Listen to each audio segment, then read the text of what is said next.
the momentous breakthrough that we're here to celebrate tonight is more than the end of the war in Gaza. It's with God's help, it'll be the new beginning for an entire beautiful Middle East.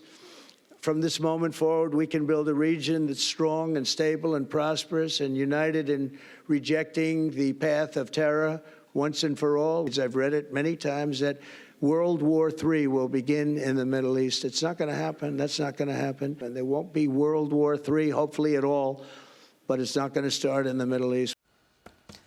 President Trump with global Eastern leaders at a peace summit in Egypt yesterday, where he gathered the largest group, wealthiest group ever gathered together as he signed the deal to end the Israel-Hamas war.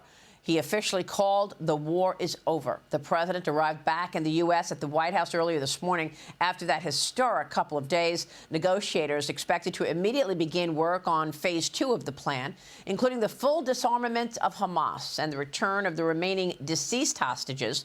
4 of the 28 deceased have been brought home so far. Joining me now is Fox News senior strategic analyst. He is chairman of the Institute for the Study of War, General Jack Keane. General, what a couple of days watching this president in Israel and Egypt and seeing what he has been able to do has been nothing short of extraordinary. Your reaction? Yeah, well, what we're witnessing is really something that's quite significant. And obviously, the president used those words himself. I mean, it's a major geopolitical paradigm shift in the Middle East. We haven't seen anything like this in 44 years, going back to when the Iranians took, the Iranian revolutionaries took over Iran and deposed the Shah. And then they went on a path of destabilizing the Middle East and building up their proxies. And we've been dealing with this for multiple decades and multiple presidents. And what we've got right before our eyes is this paradigm shift where Iran and its proxies have largely been defeated. And they haven't gone away, obviously, and it bears vigilance and watching them so they don't rebuild and regroup and develop capacity again. But the pathway is significant, and that is the beginning of a new Middle East. The president, those words are pretty accurate. That we're on the cusp of that. It's going to take a lot of hard work to get us there, but the foundation has been built, and the ceasefire is evidence of that. The last piece was the war in Gaza. And credit Prime Minister Netanyahu for going into Gaza cities, moving 1 million people out of there, surrounding the city, threatening Hamas with going in there and removing them once and for all.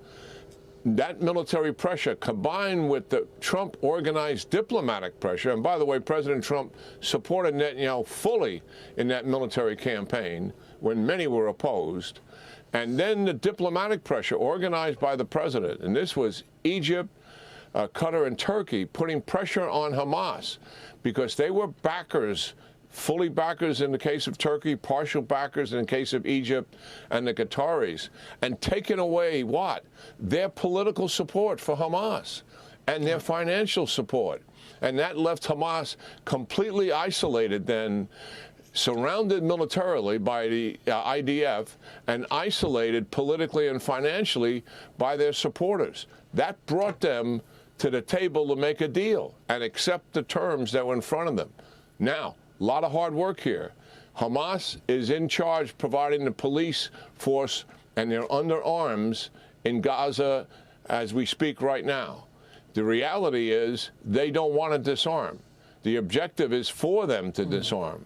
And if they don't voluntarily disarm, then the International Stabilization Force that we're putting together, led by Egypt, and that's what the follow-on meeting was about yesterday at Sharm el-Sheikh in Egypt, for that to take place.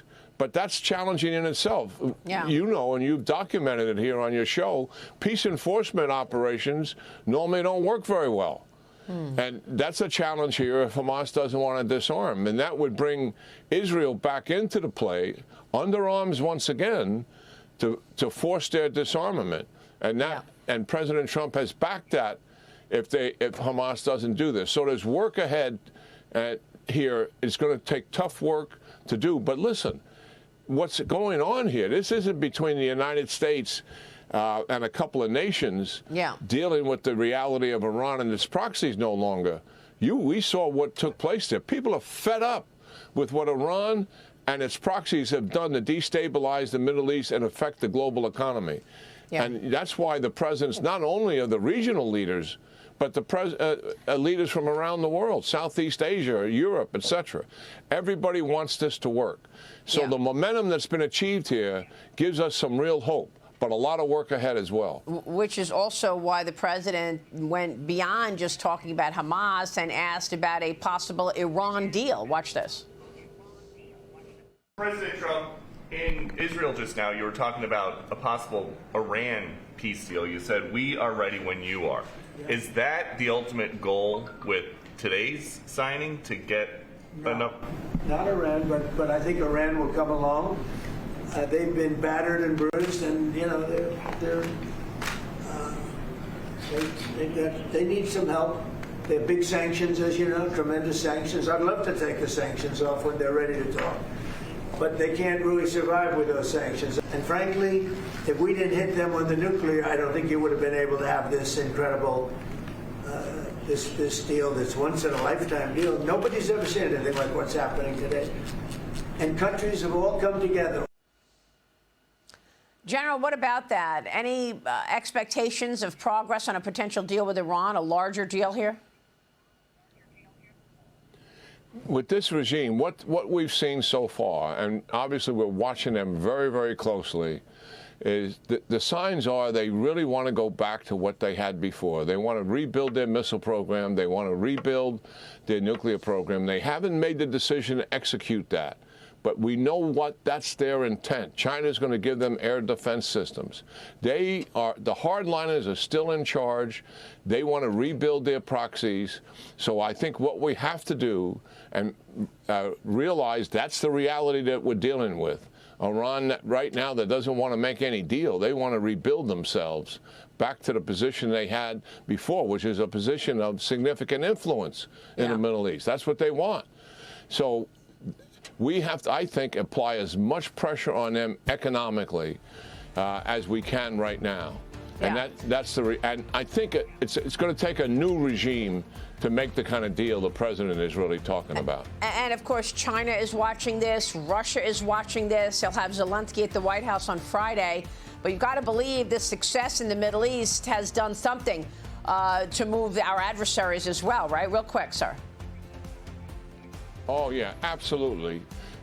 They see the strength of the United States, and they see the United States indispensable leadership on the world stage, something that they're trying to depose.